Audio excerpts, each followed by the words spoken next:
Mirante News FM. Bancada completa, João Ricardo, Alessandra Rodrigues, Wallace Brito e nosso amigo das sextas-feiras, Ronaldo Rocha. Alessandra Rodrigues, muito boa tarde. Boa tarde, João. Boa tarde também a todos os demais da bancada, o nosso convidado, quem nos acompanha no aplicativo, no YouTube, no Radinho de Pilha, João, essa audiência maravilhosa, hoje com um tema relevante, como sempre, né? O Panorama sempre discutindo, né, os temas atuais. Você, ouvinte, também é o nosso convidado, pode encaminhar questionamentos também para o WhatsApp da 104,1. É isso aí, o Olívio Ricardo, Wallace Brito, muito boa tarde. Um abraço, né, pro nosso Olívio Ricardo. Exatamente. Boa tarde, João, boa tarde, bancada. Vamos juntos para essa tarde e noite com muita informação, opinião e entrevista aqui no Panorama. Boa tarde, Ronaldo.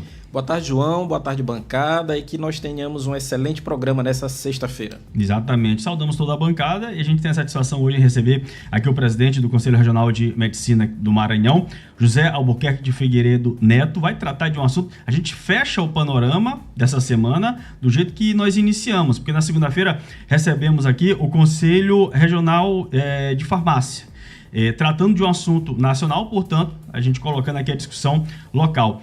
E o assunto, antes da decisão da Justiça, quando a gente tratou aqui com os representantes dos farmacêuticos, a Justiça ainda não havia se manifestado. Se manifestou horas depois da entrevista no Panorama, que é sobre a possibilidade, uma portaria, na verdade, né, que foi editada pelo Conselho Regional, pelo Conselho Federal de Farmácia, abrindo a possibilidade de os farmacêuticos receitarem remédios, portanto, terem essa possibilidade já nas próprias farmácias. Contestado pelo Conselho Federal de Medicina, e a gente recebe com muita satisfação aqui o representante do Conselho Regional de Medicina aqui do Maranhão, justamente a autoridade maior, o presidente José Albuquerque de Figueiredo Neto. Na entrevista de segunda-feira, o pessoal dos farmacêuticos disseram assim, olha, aqui no Maranhão não tem essa animosidade, não tem essa discussão. Por mais que a gente tenha lido aqui, presidente, a nota do Conselho Federal de Medicina, e eu vi que foi uma nota dura, né, contra os farmacêuticos. Muito boa tarde, obrigado por atender o nosso convite. Boa tarde, ouvintes da Rádio Mirante News FM, do programa Panorama.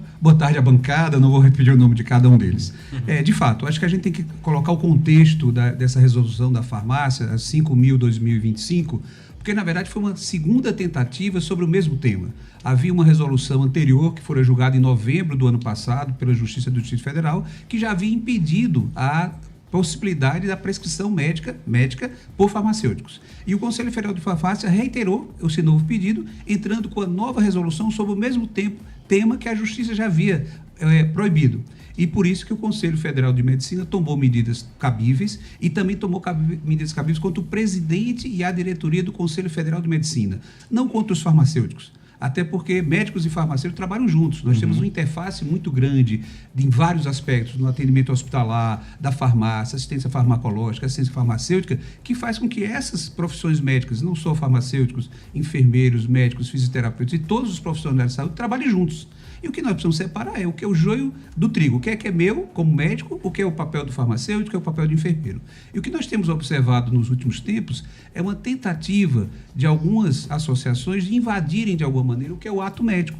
E o ato médico hoje ele é regulamentado por lei. Então, quando nós falamos que não pode, não é porque o conselho está dizendo que não pode, a lei diz que não pode. E todas as vezes que algum conselho tentar infringir a lei, nós vamos, de maneira obrigatória e de ofício, tentar, digamos, embargar esse tipo de resolução.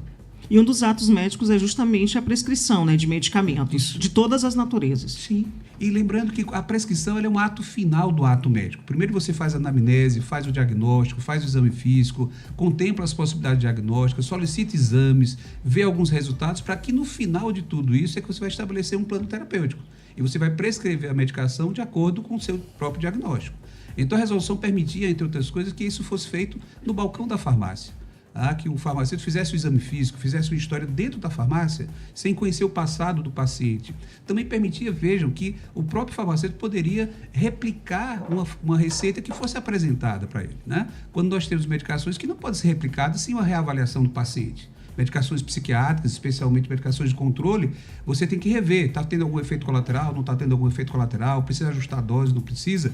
E a resolução da farmácia permitia que isso fosse feito. Então, isso era um outro ponto. Então, a prescrição ela é o final de toda uma avaliação onde você vai colocar, de acordo com o resultado que você fez sua investigação e da sua hipótese diagnóstica, qual o tratamento que você vai oferecer para aquele paciente. Presidente, então, para a gente esclarecer, Sim. até porque o ouvinte, boa parte do ouvinte pode estar um pouco confuso em relação ao tema, tendo em vista que aqui em São Luís, por exemplo, principalmente na periferia, nós temos aqui algumas farmácias em que o cidadão ele vai, hoje, né, ele consegue se consultar com alguns farmacêuticos, o farmacêutico prescreve a medicação e aplica, se for uma intravenosa, enfim, intramuscular, ele mesmo aplica lá na farmácia, e aí o paciente depois disso retorna para casa, né, o cidadão, o cliente. Então, esse tipo de prática, esse tipo de postura, hoje ela não é permitida, ela é permitida, enfim, como é que o cidadão ele vai conseguir identificar se essa prática é legal, se ela é ilegal, se ela fere aí os princípios, as prerrogativas do médico, da medicina, ou se está tudo certinho, enfim. Boa colocação. Acho que nós temos dois problemas nesse aspecto. Veja, muitas vezes quando você fala do balconista, não é o farmacêutico. Sim, certo. Então nós temos um problema muito grave ainda hoje, que é a troca de medicações feita pelo balconista.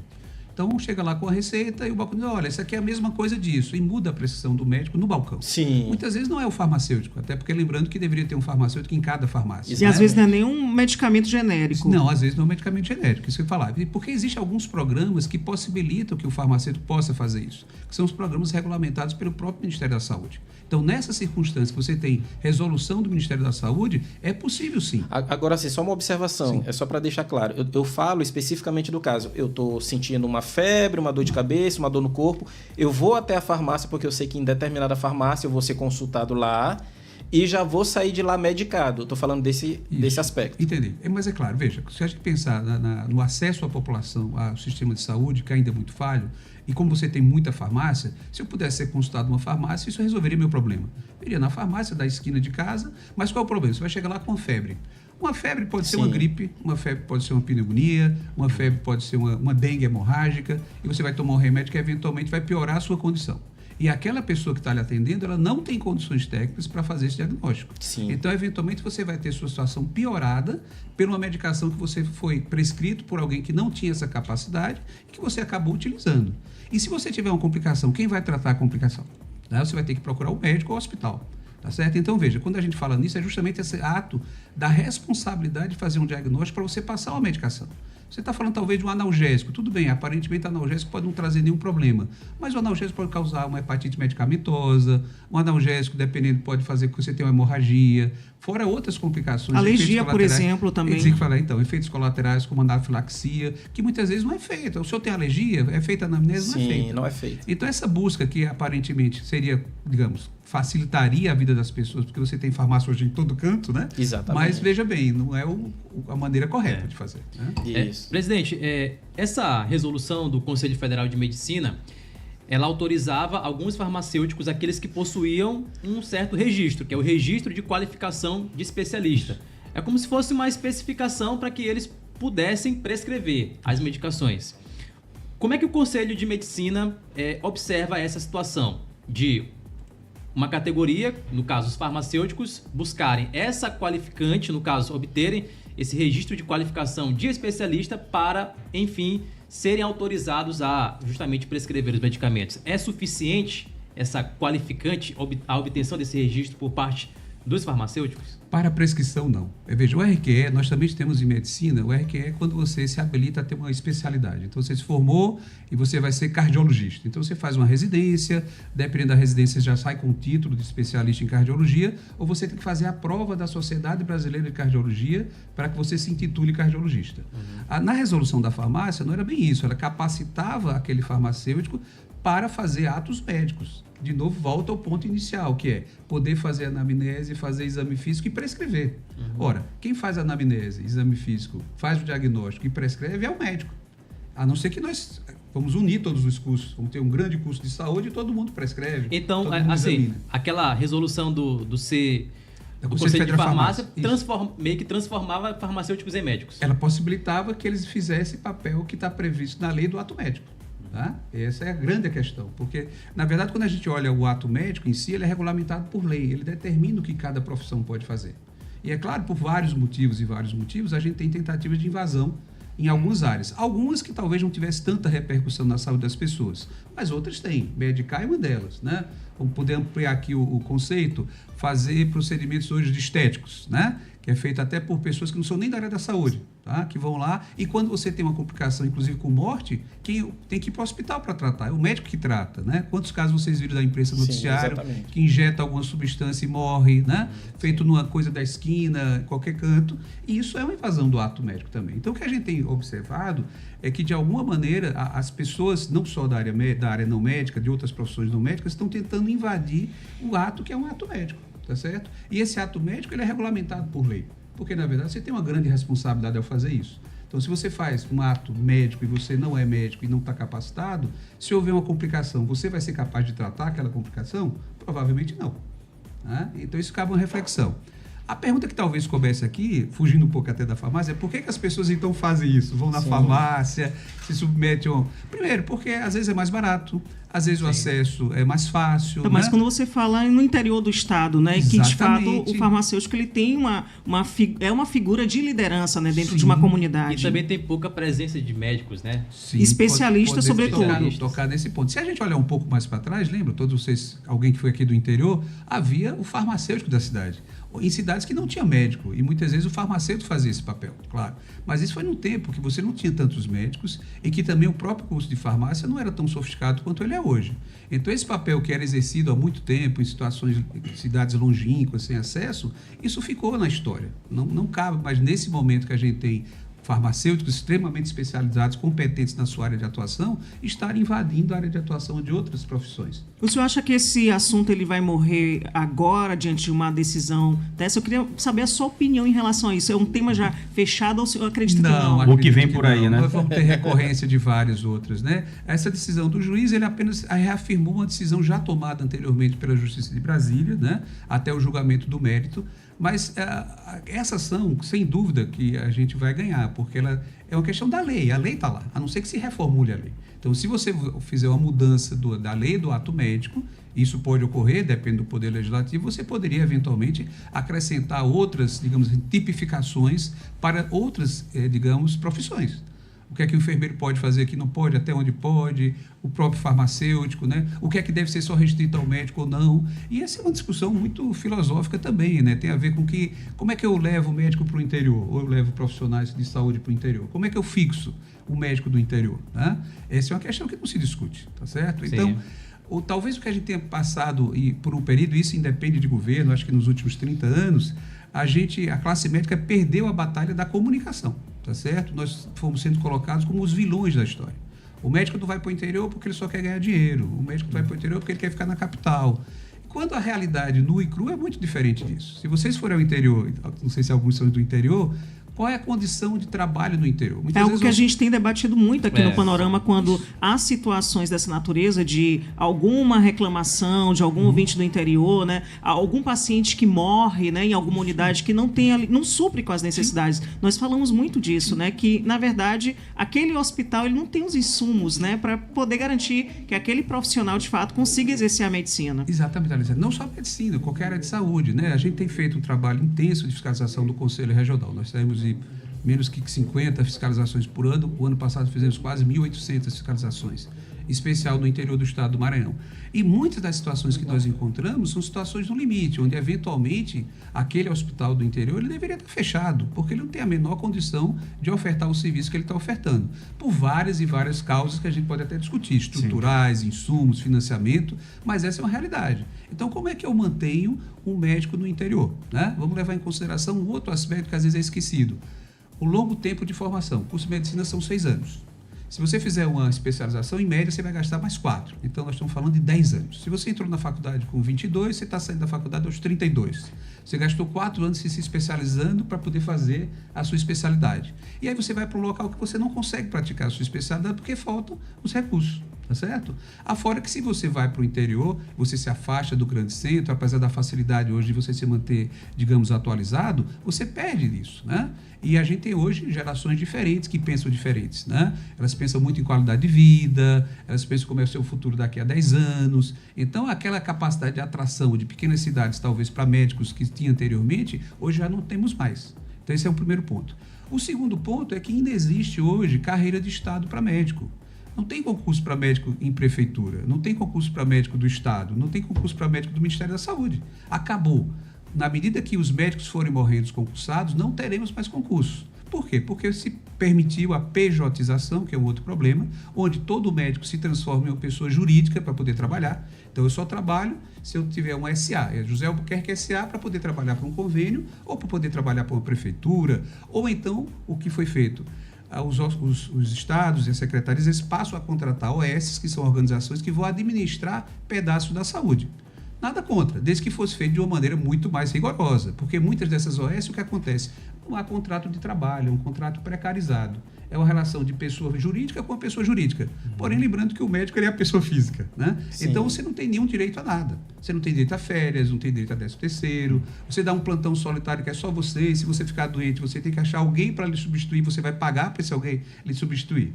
Então, você não tem hoje carreira de Estado que poderia, de alguma maneira, fixar médicos ou enfermeiros ou farmacêuticos ou fisioterapeutas no interior. E se você teria, fazendo uma analogia com direito, uma progressão. Se eu ficar 10 anos aqui em Lagoa, sei lá, eu vou para Bacabal, depois eu vou chegar em São Luís. Não existe isso. Então, como é que você vai fixar alguém e vai dizer, olha, você vai morar a partir de agora no interior do Maranhão, o resto da sua vida? Você não vai conseguir convencer ninguém para ir para lá. Né? Então, esse é um outro ponto. E o terceiro, quando você faz isso, você perde esse sentimento de pertencimento. Então, hoje você trabalha no local, daqui a pouco você trabalha no outro local. Né? Você não cria vínculo, até porque você é pessoa jurídica, você pode ser dispensado a qualquer momento. Né? Todo final de ano a gente tem um problema que estamos enfrentando de novo. Muda-se prefeituras, a administração de prefeituras. O que é que acontece? Os últimos 3 meses, que geral a média de atraso de pagamento é 3 meses, ele não é pago. O prefeito que assume diz assim, olha, não vou pagar, não era comigo, né? E você o contrato não era comigo. O contrato não era comigo, mas o pior, Alessandro, não é contrato. Aí eles vão lá procurar a gente, que até não é nosso papel, mas a gente orienta. Você tem algum contrato? Quando o senhor fala gente, no caso, Conselho Regional de Medicina. Porque seria muito mais um papel do sindicato. Mas, por fim, acaba indo para cá. E a gente orienta, olha, mas cadê seu contrato? Não tem contrato. Nada foi formalizado, documentado, nada. Né? Muitas vezes recebe por Pix. É tudo no boca a boca mesmo. Tudo no boca a boca. Presidente, essas prefeituras que decretaram estado de calamidade financeira, sim, todos os médicos que prestaram serviço para elas... A maioria estão sem receber, porque vão esperar que seja resolvido isso e provavelmente muitos não receberão. Tá? Porque a gente não tem mecanismo. O Conselho não é o papel dele, ele não faz isso, mas mesmo na Justiça Comum, você teria que ter uma documentação, ter um contrato, provar que você trabalhou lá, conseguir escalas, né?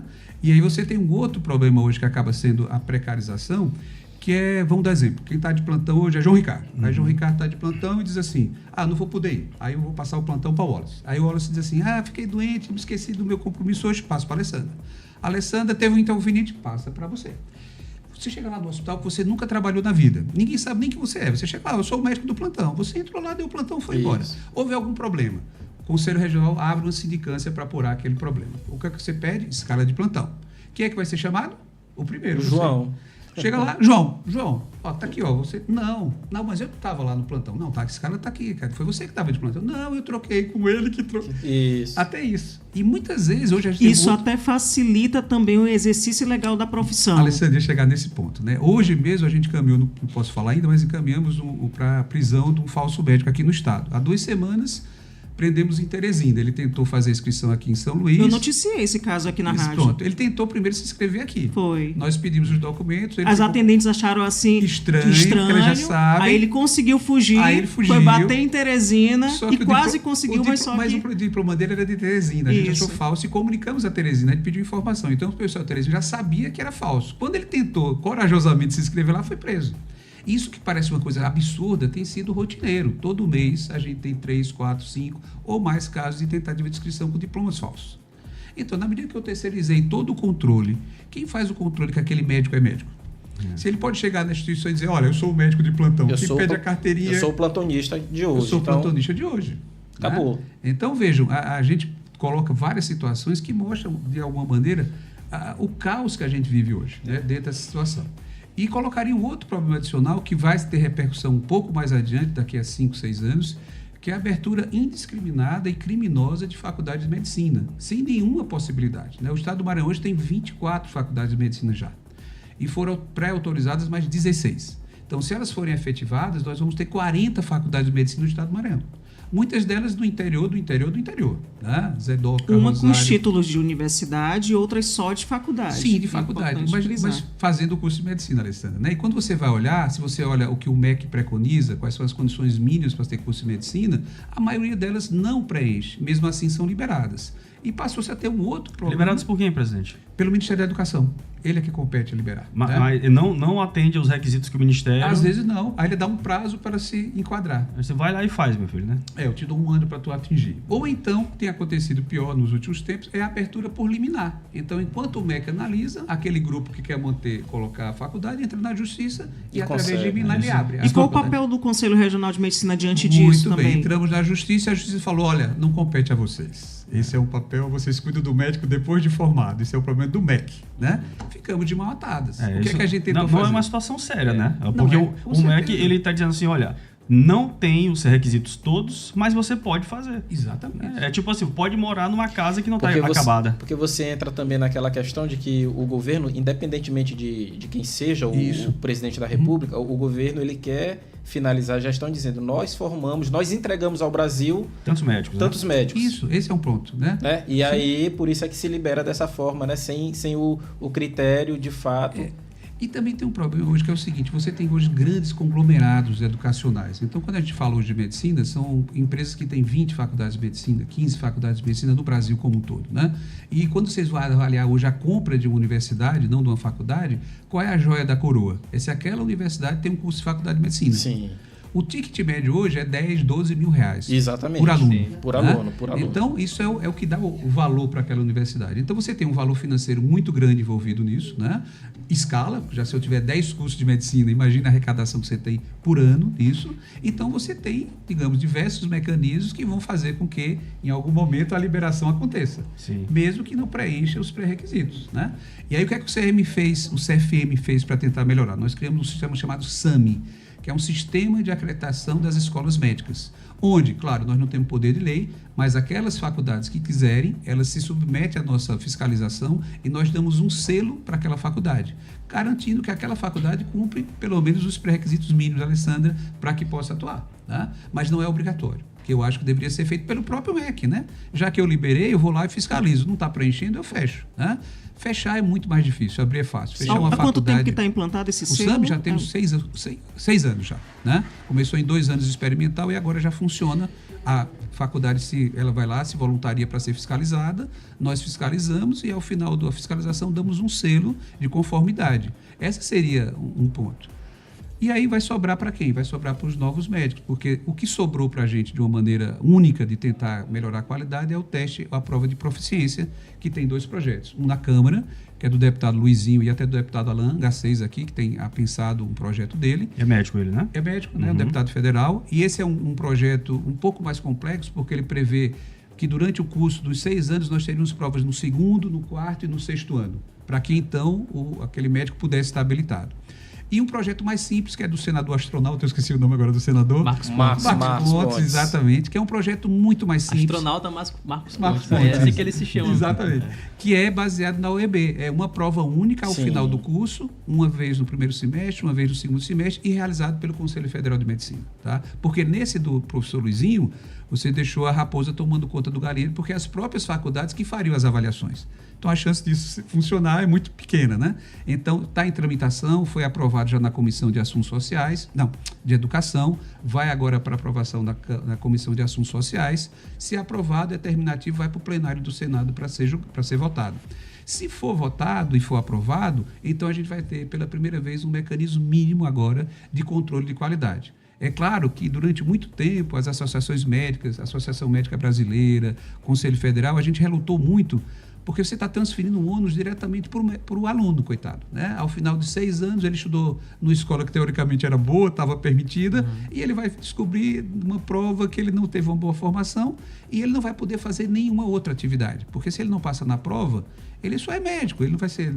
Direito, o cara pode trabalhar alguma coisa, pode fazer algum concurso. Mas se você fez medicina e você não passa na prova, você vai ter que ficar esperando fazer uma prova até ser aprovado. Mas também é garantir à sociedade que você não seja atendido, né, por alguém que não esteja qualificado. Seria uma espécie de revalida, né?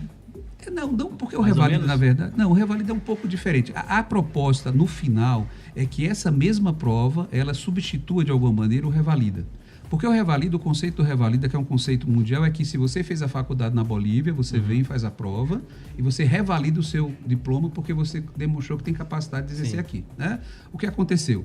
Nós tivemos, ao longo do tempo, e a prova do revalida, o pessoal fala que é corporativa, mas não é uma prova difícil. A prova do revalida não é feita pelo Conselho Federal de Medicina, ela é feita pelo próprio Ministério da Educação, vale ressaltar isso quando vem criticar, e a chance de aprovação ela é mínima. De cada 100 alunos que fazem o revalida, 18 passam. No início eram 9, né? Foi criado como um mecanismo de que, não tem médico que quer ir para o interior, vou fazer o revalida, eu facilito e vou para lá, né? Então, o revalida é um mecanismo, no mundo todo existe revalida, e tem que existir revalida, de maneira séria. E isso, se você passar no revalida, você está aprovado. Você provou que você tem capacidade de exercer. Então, o Conselho Federal nunca foi contra a revalida. O problema é como é que você faz o revalida, né? E aí a gente volta ao mais médico original. Quando o mais médico original foi feito, os médicos que vieram, e vieram a maioria de fora, eles não eram... No começo, eles tinham que se registrar no Conselho Regional de Medicina do Estado, né? E nós começamos a ter problemas de documentação. Sim. Traz o diploma. Não tinha diploma ou não trazia. E aí, pasmem, se criou um registro direto no Ministério da Saúde, onde o conselho não tinha nenhuma ingerência. Então, aquele médico, ele era do Ministério da Saúde, atuava lá na prefeitura do interior, virava praticamente, se a gente for levar a conta, condições análogas à escravidão. O médico dormia no posto de saúde, dependia da prefeitura, porque a prefeitura que dava comida para ele em casa, né? Era um médico para chamar de seu, né, ali. Então, e esse é que era a gente contra. Mas você não tem nenhum problema de ter um mais médico dessa maneira, que você faça uma prova, dê condições para ele trabalhar lá, capacite ele, né? No novo modelo você dá até um título de especialista em medicina da família, que obriga ele a fazer o curso e você já dá uma especialidade para ele. Então o que a gente precisa é entender isso, é que a gente tem um grande vazio demográfico ainda no Brasil, mas não por falta de médico. No Brasil hoje nós já temos uma maior relação de médico, por exemplo, que os Estados Unidos. Quantos médicos? Mais que 3:1. 3 por 100 mil, desculpa. E aqui em Maranhão? O Maranhão não, o Maranhão é ainda abaixo. Nós só temos 1,08, né? Mas por quê? Um estado imenso, e aí vem de novo, Alessandra, como é que eu levo o médico para o interior do Maranhão? Isso. Você tem, eu vou lhe dar um exemplo, nós temos hoje no Maranhão ativos 10 mil, um pouco mais que 10 mil médicos. 5 mil e pouco estão na capital. 1.300 estão em Imperatriz. Depois eu tenho Caxias. Eu tenho 10 cidades do Maranhão que eles vão totalizar 98% dos médicos, que são cidades menores do interior, mas que ainda têm alguma capacidade de atuação. Mas o interior do interior... Isso porque o senhor está colocando a totalidade, A não está totalidade. levando em consideração a especialidade. Não, da especialidade menos ainda, porque a especialidade, como eu falei, ela requer um tempo maior de formação e a gente não tem ainda um número tão grande. Por outro lado, começa a acontecer o fenômeno que, ao ter a especialização, o colega não cai para o interior porque ele não consegue exercer a especialidade dele. Só sobre o que o doutor estava falando, o Brasil, dados aqui do Conselho Federal, né? Em 2024, o Brasil tem 575.930 médicos ativos. Já passamos, né? 610 mil. Já passou, né? Sim. Então teve essa atualização. E aí, proporção é 2,81 médicos por 1.000 habitantes, dados de 2024. E como o senhor falou, já coloca o nosso país à frente de nações como Estados Unidos, Japão e China. É isso aí, 5 horas e 29 minutos. O Panorama tem a satisfação hoje em receber o presidente do Conselho Regional de Medicina aqui do Maranhão, José Albuquerque de Figueiredo Neto. Você está ligado no Panorama. Panorama na Mirante News FM. Diagnose, aliando tecnologia digital médica e atendimento humanizado, informa a hora certa. 17h30. A Diagnose é referência em diagnóstico por imagem em São Luís há mais de 30 anos, oferecendo tecnologia de ponta e atendimento humanizado. Nossa equipe qualificada garante o melhor cuidado, atendendo convênios, cartões e particulares. Aos sábados, aproveite preços especiais a partir de R$ 400 para ressonância e R$ 220 para tomografia. Estamos na Rua do Passeio 437. Ligue 3232 4348. Diagnose, confiança e qualidade no seu cuidado. Assembleia em 1 minuto. Olá, o Assembleia 1 Minuto está no ar. A deputada Cláudia Coutinho apresentou projetos de lei de sua autoria aprovados pela Assembleia Legislativa. Aprovamos 2 grandes projetos de minha autoria. O primeiro estabelece diretrizes de acompanhamento psicológicos às famílias de usuários de drogas entorpecentes. O segundo projeto, esse estabelece um banco de currículos de mulheres em estado de vulnerabilidade social. 2 projetos que irão, sim, contribuir muito ao nosso estado do Maranhão. Essas e outras notícias você acompanha no nosso site al.ma.leg.br, na TV Assembleia, canal aberto 9.2, na Rádio Assembleia 96,9 FM e também pelas nossas redes sociais. Marina Souza com mais um Assembleia 1 Minuto e até a próxima. Melhore a sua saúde física e mental e dê adeus às dores. Controle a diabetes, regule os intestinos, aumente a libido e a disposição com o óleo de avestruz da Amazon Strútil. É um suplemento rico em ômegas, vitaminas, minerais e aquilgliceróis. Pode ser tomado por todas as pessoas de qualquer idade. Adquira o seu óleo de avestruz Amazon Strútil no Muniz, demais casas de produtos naturais e farmácias. Ou ligue 988173290. Ano novo, vida nova e terreno novo. Em Davinópolis chegou a hora de planejar o futuro da sua família. O loteamento Cidade Nova oferece infraestrutura completa: água, energia elétrica, esgoto, asfalto e iluminação em LED. E o melhor de tudo, parcelas a partir de R$ 219,99. Mas atenção, são as últimas unidades disponíveis. Ligue 3199-1552. Loteamento Cidade Nova. Uma solução Trinos.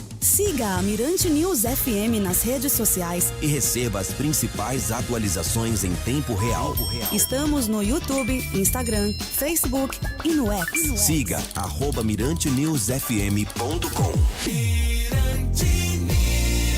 João Ricardo. E toda a bancada do Panorama nesta sexta-feira, 5h32, seguindo com a entrevista com o presidente do CRM no Maranhão, Conselho Regional de Medicina, José Albuquerque de Figueiredo Neto. Presidente, a gente estava falando sobre vários assuntos e esse aqui dos cursos que o senhor falou, que o CRM está atento, os cursos que começam a ganhar também outros municípios. Eu lembro, não recordo quem foi que levantou esse argumento, mas nessas conversas que nós temos aqui, nessas entrevistas, muito se falou sobre esse problema que se tem de levar médicos, né, para vários municípios, não só no Maranhão, no interiorzão mesmo do Brasil. E uma das soluções seria justamente essa de colocar cursos nessas regionais para que as pessoas que nasceram lá, moram lá, tivessem a oportunidade de se formar nas suas regiões e lá ficassem desenvolvendo o trabalho. É uma solução a curto, a médio e longo prazo, melhor dizendo, esses cursos regionalizados, melhorando a qualidade técnica, isso pode aumentar o número de médicos onde hoje nós praticamente não temos? Não, veja bem, o Brasil sempre quer uma solução jabuticaba, né? Uma solução brasileira. Veja, interiorizar médico não é um problema do Brasil, é um problema dos Estados Unidos, é um problema da Europa hoje, né? Então, por que não vai médico para o interior? Volta a se repetir, condições de trabalho, falta de carreira de Estado e tal.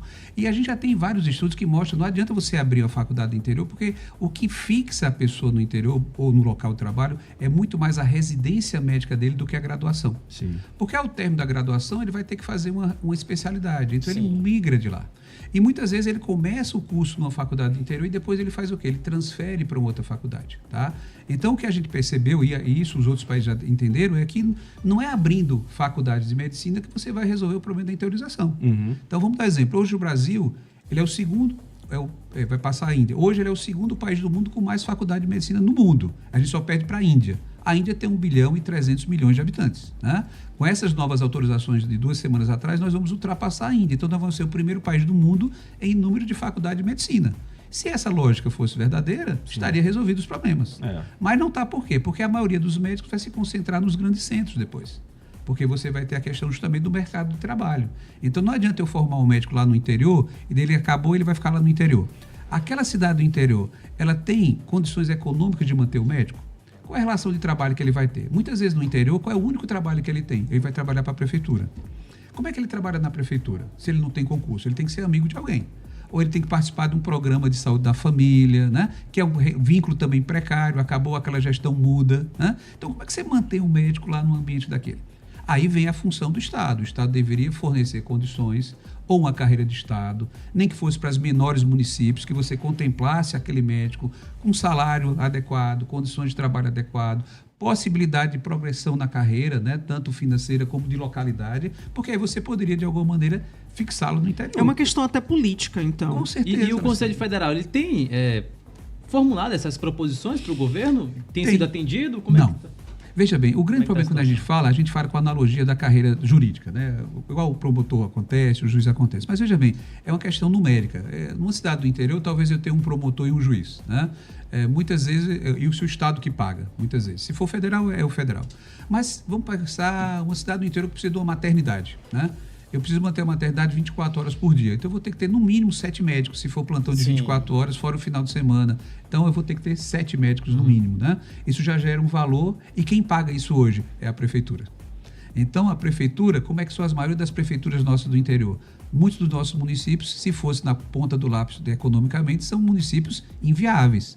Sobrevive de repasses, né? Então, o prefeito vai dizer, eu não posso manter uma maternidade aqui com 7 médicos, que eu vou pagar quanto? Se eu for pagar o salário, vamos fazer uma analogia, vou pagar igual eu pago um promotor, digamos, ou um juiz.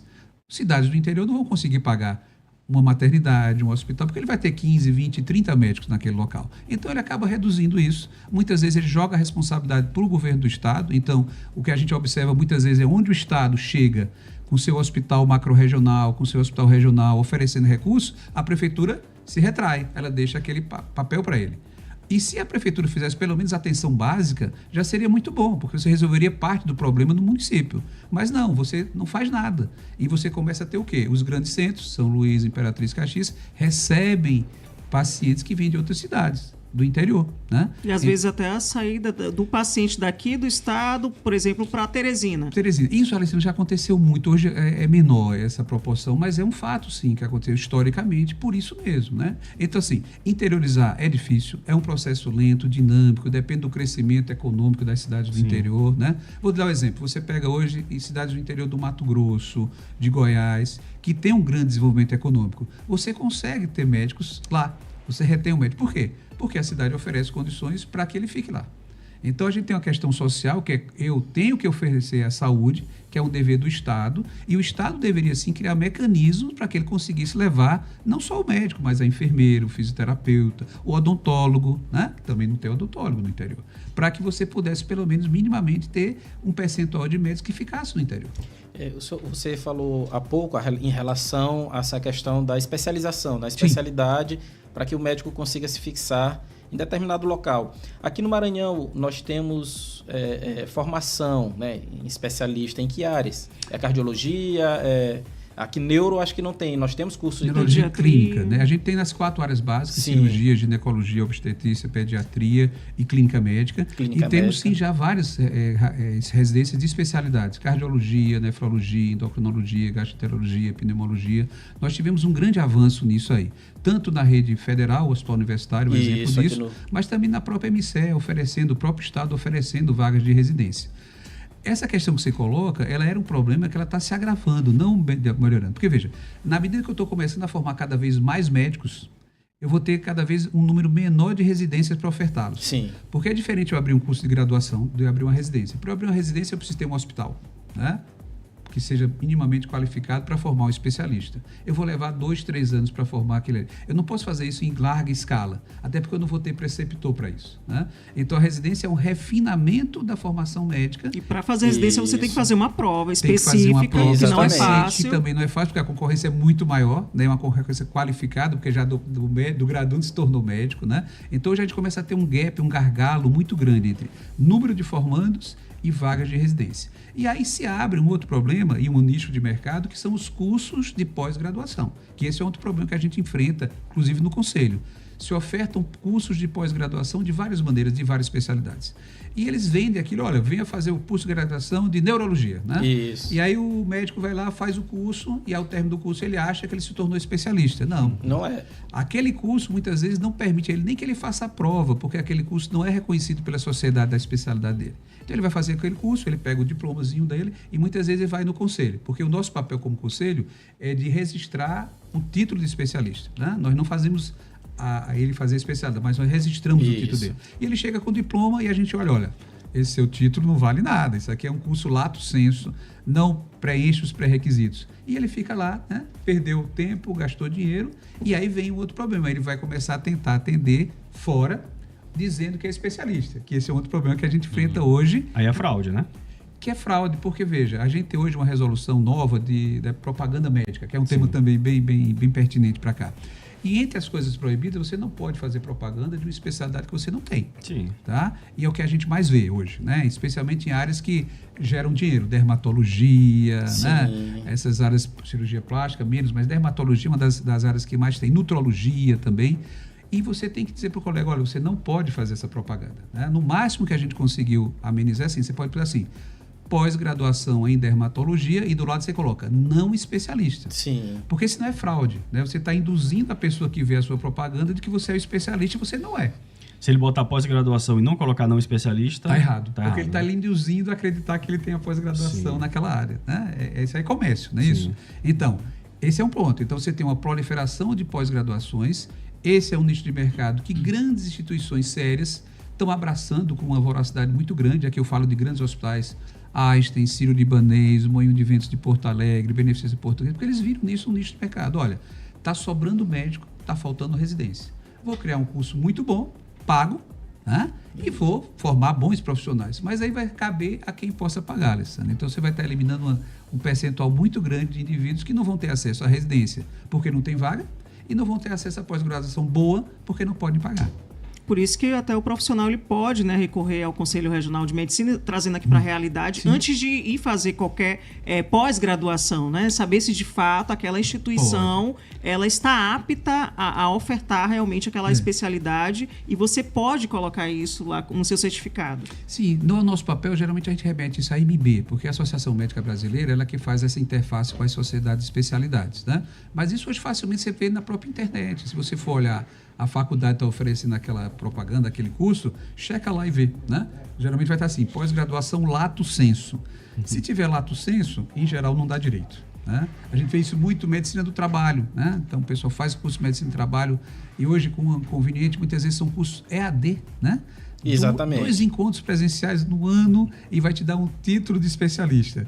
Não dá para você referendar um título desse. O senhor está dizendo aí que tem curso, então, que é a mesma coisa de eu pegar um canal no YouTube e começar a assistir e estudar. Sim. No fim das contas, tem curso que é a mesma coisa, né? Sim, e que você não vai te dar direito a ser especialista. Isso. Você tem que entrar sabendo que você vai fazer o curso, pode até ganhar conhecimento, mas que aquele curso não te confere o direito, muitas vezes, nem de fazer a prova para tentar ter o título. Agora, o senhor tem falado bastante dessa questão da especialidade esteticista, né? Sim. E a gente teve um caso, né, grave aqui no estado do Maranhão, em Lago dos Rodrigues, né, que um enfermeiro, né, acabou, infelizmente, fazendo uma cirurgia em um hospital municipal, isso que é muito mais grave, e a pessoa foi a óbito. Ele foi, inclusive, até condenado, né? Então, é uma questão também que a população ela tem que ficar atenta, né? Se de fato aquele profissional ele está apto ou não ao exercício, né, da profissão. Então, Alessandra, retoma aquele ponto hoje da estética, né? Veja, a estética hoje primeiro, é um grande nicho de mercado, né? Porque não só mulheres, mas homens hoje, todo mundo quer ficar bonito, botar o botox para encher, a harmonização, né? E se vende a beleza, né? De uma maneira, hoje há uma ditadura da beleza feminina e masculina, né? Isso dá dinheiro, isso rende, né? Então, muitas pessoas que não são da área médica, muitas vezes não são nenhuma área médica, né? Eles viram isso como um nicho de mercado. E muitas vezes, eu vou fazer só um botoxinho, não tem problema. Eu vou injetar um ácido hialurônico, não tem problema. Aí começa a injetar outras coisas, né? Da necrose, aquela que morreu também. Essa, na verdade, foi até pior porque ele estava fazendo um procedimento cirúrgico. Né? E dentro de um hospital municipal. Dentro do hospital municipal, ele tinha um relacionamento com a enfermeira que era chefe lá do centro cirúrgico, mas mostra para você, primeiro, a imprudência das pessoas, né? Então, a pergunta seria, o que é que leva alguém a fazer uma cirurgia com alguém que não é médico? Né? Ou o que é que leva alguém a fazer um tratamento estético com alguém que não é um dermatologista? Né? A gente tem que pensar no imaginário das pessoas, né? Então, por que é que eu vou procurar alguém? Provavelmente é mais barato, né? E aí eu vou me submeter àquilo. Muitas vezes eu não sei totalmente dos riscos que aquilo pode trazer e a pessoa também não vai me dizer, mas sem dúvida você tocou no ponto forte, né? A reflexão é do indivíduo. Se eu estou indo lá me arriscar a fazer com uma pessoa que não tem nenhuma competência, muitas vezes na casa da pessoa, né? É uma clínica no quintal de casa, não tem condição de higiene nenhuma, e a pessoa vai lá e se submete. Então, é muito mais, eu acho que é uma questão de cada um refletir sobre isso e do risco que eu quero correr, né? Isso. Agora, eu acho que isso também tem a ver, doutor, com aquilo que o senhor falou no começo sobre essa invasão de algumas categorias em algumas áreas que, às vezes, passam dos limites, né? Sim. E sobre esse assunto em específico, eu estava dando uma lida aqui, tá até no site do CRM. Justiça suspende resolução do COFEN, que é o Conselho Federal de Enfermagem, que permitia a atuação de enfermeiros em procedimentos estéticos. Então, assim, nesse caso, talvez o profissional lá, o enfermeiro, tivesse se baseado justamente nessa resolução que o permitiria, né? E esse caso não foi isolado lá em Lago dos Rodrigos, ele já tinha feito em outras unidades, em outros na verdade, municípios. Foi recorrente. Mas veja bem, quando você coloca procedimentos estéticos, o que é um procedimento estético? Injetar botox é um procedimento estético. Fazer uma lipoaspiração é um procedimento estético. Né? Fazer uma mamoplastia é um procedimento estético. Então, procedimento estético é um termo muito amplo. Se eu vou me submeter a um botox com alguém que não é médico, a chance de ter uma complicação é bem menor. Mas se eu vou fazer uma lipoaspiração com alguém que não é médico, por isso que a resolução foi derrubada, né? Veja bem, vamos delimitar o que é que pode e que não pode. Eu vou fazer um botoxzinho aqui e lá, tudo bem, o risco é mínimo. A pessoa é treinada. Eventualmente até poderia ser revisto isso, mas vou fazer uma lipoaspiração com alguém que não é médico. Se tiver uma complicação, como foi esse caso que a Alessandra falou, quem vai cuidar? Não vai ter ninguém para tratar. Então, toda vez que o conselho faz isso, muitas vezes é acusado de ser corporativista e tudo, não é verdade. Você tem que ter um limite ético. Se você é capaz de fazer um procedimento que você seria capaz de tratar uma complicação, né? Você está capacitado para isso, tudo bem. Mas você não teve a formação para isso. E você vai submeter uma pessoa, que é no final que a gente está falando, pensando, que é um paciente que vai sofrer um risco, pode até morrer, por alguém que não era habilitado para fazer aquilo. Né? Já teve casos, né? Sim, não é um caso só, são vários e vários casos. Cada vez mais na imprensa a gente vê, né? Alguém que morre porque a gente foi fazer uma mamoplastia, foi injetar no bumbum, aí faz embolia. Os casos com pilidifenol, né? Também. Pilidifenol, vocês viram aquele caso que saiu na imprensa, então, aquele também não poderia. Mas, de novo, é uma questão, como é vendido a beleza, né? É vendido que dá certo. Vamos passar um pouquinho além. É a mesma coisa de uso de esteroides, que também é proibido por resolução do Conselho, né? Mas, aparentemente, você vende o esteroide como uma coisa boa. E tem, inclusive, médicos que vendem isso de uma maneira errada, né? E você vê, não, vou te dar performance, vou te dar beleza, vou te dar massa muscular, vai sair nas redes sociais. Muitas vezes, quem faz isso, o uso disso, muitas vezes ele aparece muito bem na imprensa, né? O cara bonito, é um artista de televisão, e ele acaba sendo uma coisa, é comum, fulano faz, eu posso fazer também. Esquecendo do risco que está correndo. E quando a população desconfiar de algum profissional no interior do estado, aqui na capital maranhense, de que forma, qual é o canal assim que o CRM disponibiliza à população nesse sentido? Nós temos as nossas mídias todas e tem um canal que você pode fazer diretamente a denúncia no Conselho Federal, nas mídias do Conselho Federal. Existe um canal do e-mail, existe YouTube, existe o nosso Instagram, né? Mas é claro, aqui tem que ter um detalhe que você precisa, não pode ser anônimo. Você tem que dizer quem você é, quem você está denunciando, qual município. Isso, para que a gente possa tomar as medidas. Porque muitas vezes a denúncia é vazia, né? Então você tem que ter um mínimo de identificação. Nós criamos um mecanismo para a classe médica fazer algumas vezes denúncia por medo de retaliação, que permite que ele faça uma denúncia de um caso mais grave e aí o conselho abre de ofício uma sindicância para ver se aquilo é verdadeiro. Mas a população, ela pode a qualquer momento se dirigir ao Conselho Regional de Medicina ou utilizar nossas mídias sociais para fazer qualquer denúncia. E foi através dessas denúncias, por exemplo, que esse caso que eu lhe falei que hoje a gente concretizou isso, que nós descobrimos às vezes falsos médicos. Eles mandam para a gente, olha, tem um médico atendendo fulano de tal, acho que ele não é médico. E vai lá o nome do cara. A gente olha no nosso registro do Brasil, não é médico mesmo, né? E você vai lá e consegue fazer isso, né? Então, o papel da população é fundamental. E nesse aspecto, Alessandro, eu acho que a população começa a aprender. Porque, veja, o nosso site do Conselho Federal, ele é livre. Qualquer pessoa pode entrar lá e pesquisar se a pessoa é médica, tá certo? Então, está acesso público. Tá? Então, você pode saber se ele tem especialidade, se ele não tem especialidade. E eu acho que a população começa a utilizar esses mecanismos, especialmente quando vai fazer uma cirurgia plástica. Ele começa a saber se aquele cirurgião tem RQE de cirurgia plástica, se tem algum currículo, porque essa é a educação da população para se defender desse problema. Para me retirar os meus 4 sisos, eu fiz todo o levantamento para saber quem era o profissional apto também. Aqui no site do CFM, somente marcando aqui Maranhão e pesquisando, tem a lista de todos os médicos. A lista em ordem alfabética, né? De todos os médicos aqui. Então o mecanismo ele é livre, né? Você pode pesquisar e aí, se você está sendo atendido por alguém, você achou que não é médico, vai lá, pesquisa e manda pra gente. Olha, tal local tem alguém atendendo como falso médico. Presidente, o senhor falou ainda há pouco de EAD, mas na área da educação. Eu queria a sua opinião sobre a telemedicina, né? Que já é uma realidade, muita gente já está fazendo uso. É uma ferramenta do jeito que está sendo utilizada hoje, já importante, a gente fez até uma relação aqui da diminuição no número de filas em algum momento com a telemedicina, porque você inicia o atendimento, às vezes no serviço, às vezes em casa mesmo.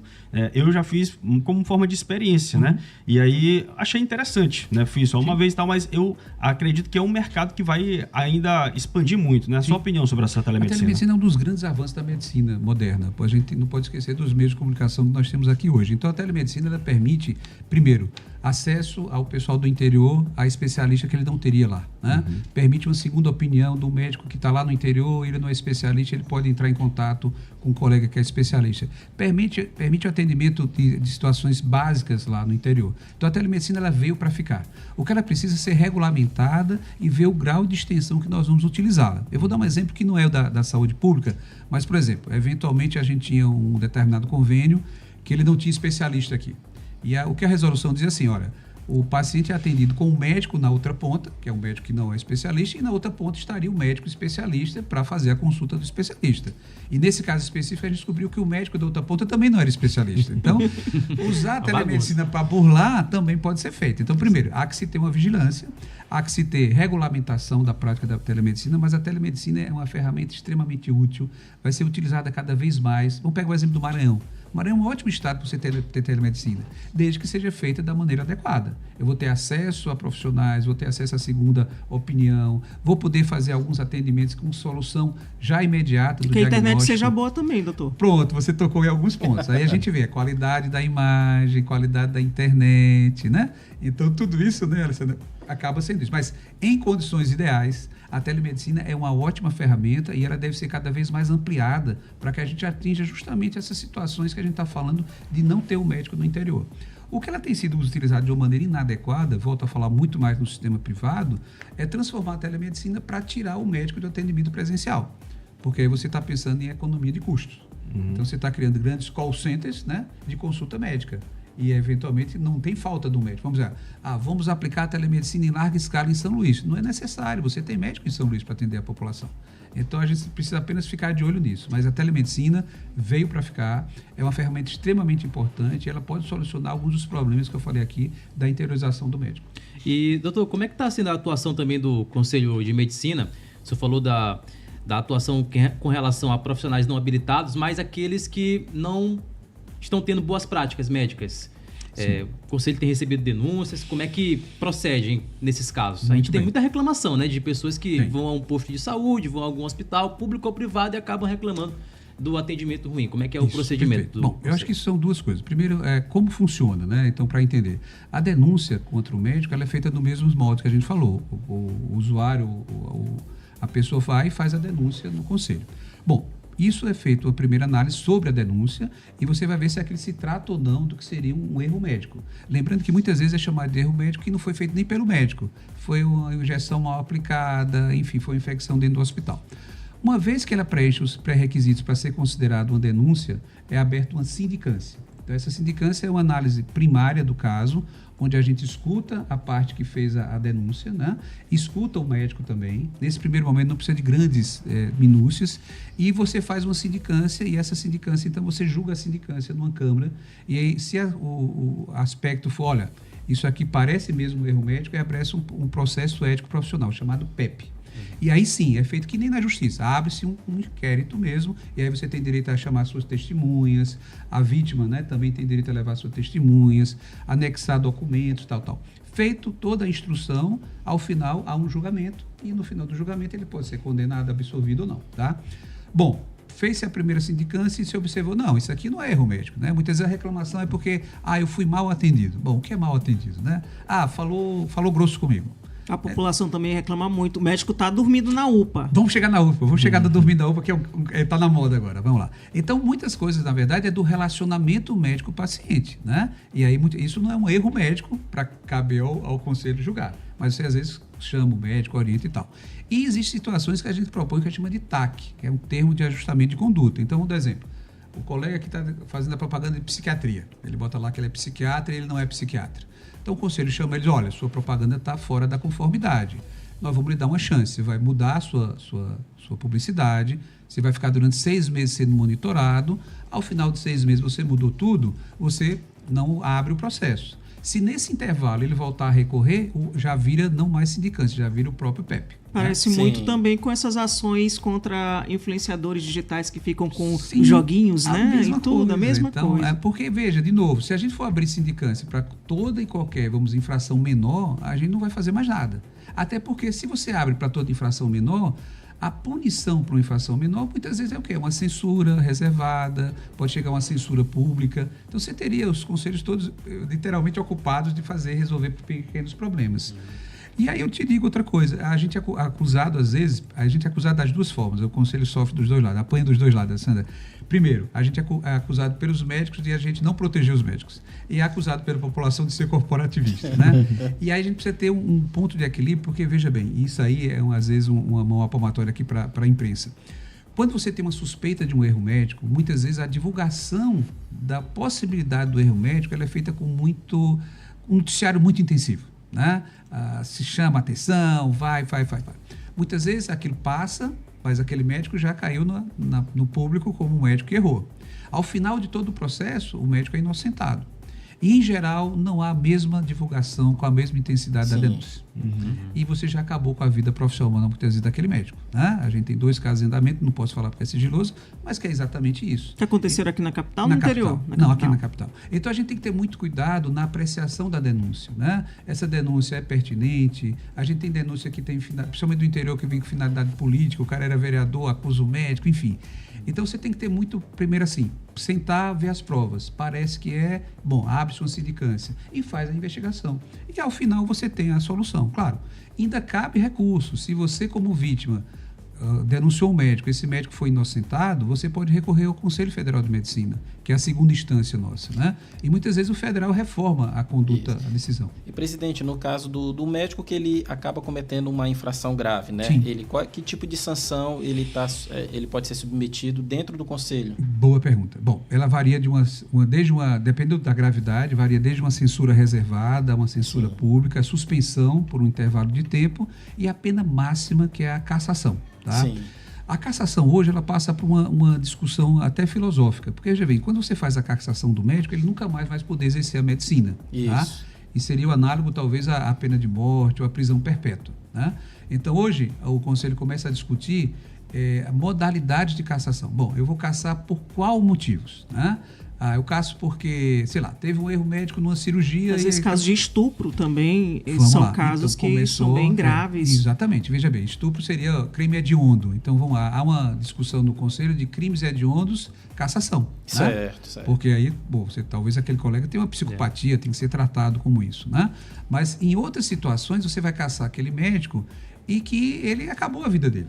E, eventualmente, aquele erro dele não foi tão grave para que ele pudesse ser dessa maneira. Né? Então, talvez propor... São níveis, na verdade. Níveis. O problema é que a nossa dosimetria, vamos usar o termo do direito, ela é 8,88. Ou eu tenho uma cintura reservada que é muito pouquinho, ou eu tenho uma cassação que é montão.